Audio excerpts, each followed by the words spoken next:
by Julia Donaldson and Axel Scheffler. Read by Josie Lawrence.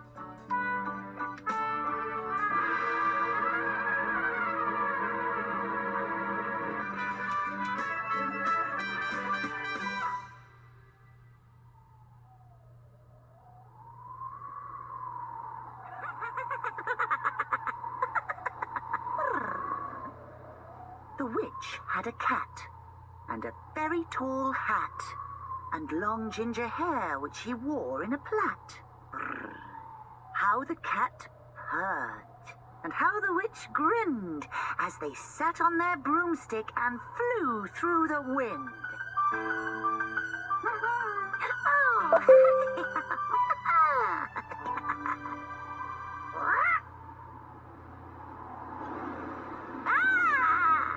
But how the witch wailed, and how the cat spat, when the wind blew so wildly it blew off the hat.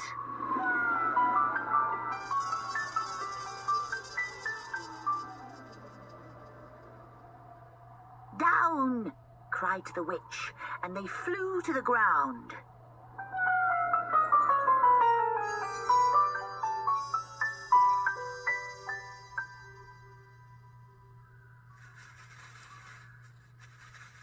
They searched for the hat, but no hat could be found.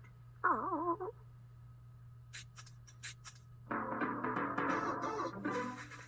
Then out of the bushes, on thundering paws, there bounded a dog with the hat in his jaws. Ah! He dropped it politely, then eagerly said, as the witch pulled the hat firmly down on her head, "I am a dog, as keen as can be.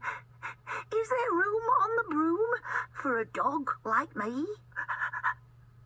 "Yes," cried the witch, and the dog clambered on.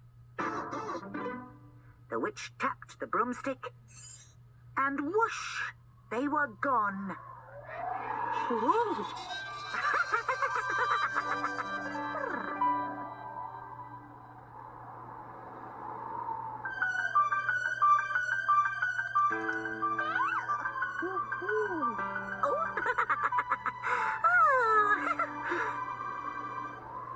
Over the fields and the forests they flew.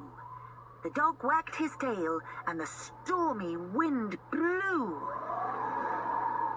The witch laughed aloud and held on to her hat, but away blew the bow from her long ginger plait.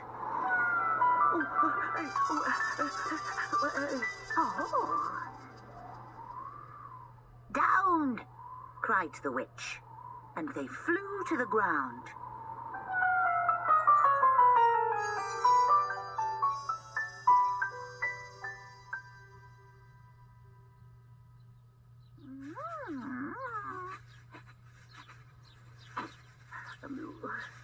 They searched for the bow, but no bow could be found.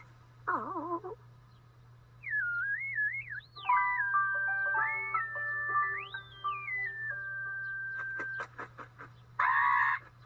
Then out from a tree with an ear-splitting shriek, there flapped a green bird with the bow in her beak. Ah! She dropped it politely and bent her head low, then said, as the witch tied her plait in a bow, "I am a bird as green as can be. Is there room on the broom for a bird like me?" "Yes," cried the witch, so the bird fluttered on. The witch tapped the broomstick, and whoosh, they were gone. Ooh.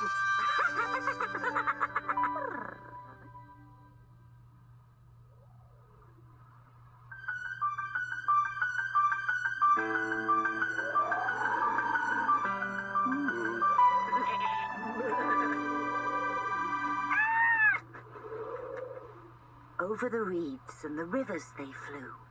The bird shrieked with glee, and the stormy wind blew. They shot through the sky to the back of beyond.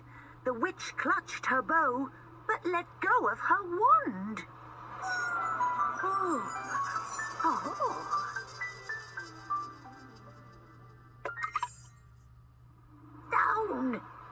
the witch, and they flew to the ground.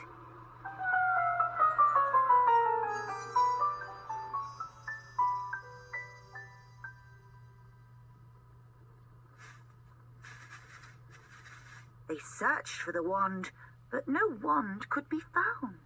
Oh.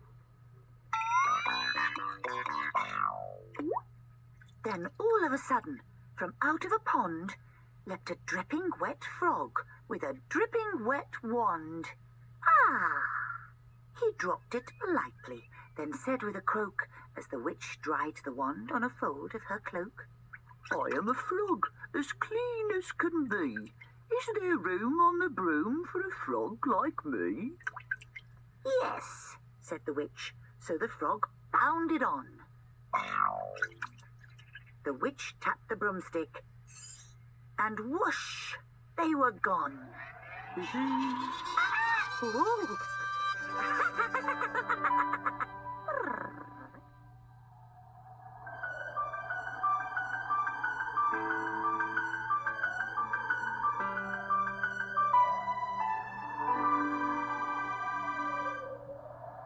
Over the moors and the mountains they flew. Oi! The frog jumped for joy, and the broom snapped in two. Down fell the cat, and the dog, and the frog. Down they went tumbling into a bog.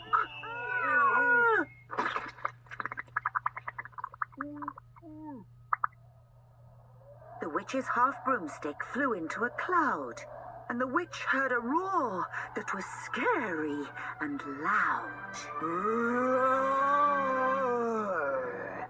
I am a dragon as mean as can be, and I'm planning to have witch and chips for my tea. "No!" cried the witch, flying higher and higher. The dragon flew after her, breathing out fire.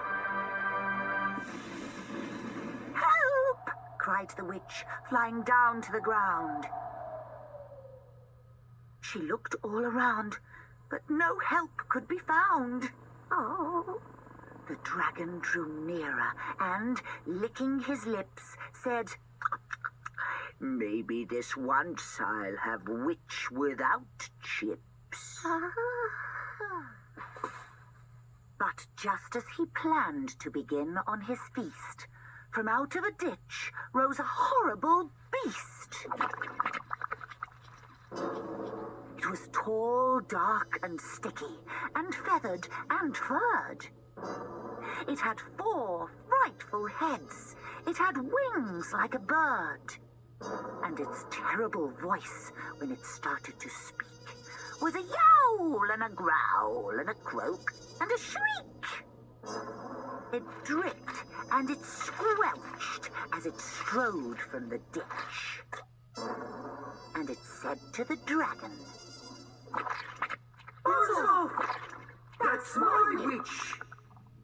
The dragon drew back and he started to shake. "I'm sorry," he spluttered. "I made a mistake. It's nice to have met you, but now I must fly." And he spread out his wings and was off through the sky.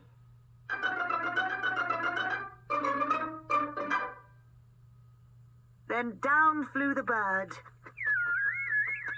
and down jumped the frog. Down climbed the cat, and "Phew," said the dog. And "Thank you, oh thank you," the grateful witch cried. "Without you I'd be in that dragon's inside."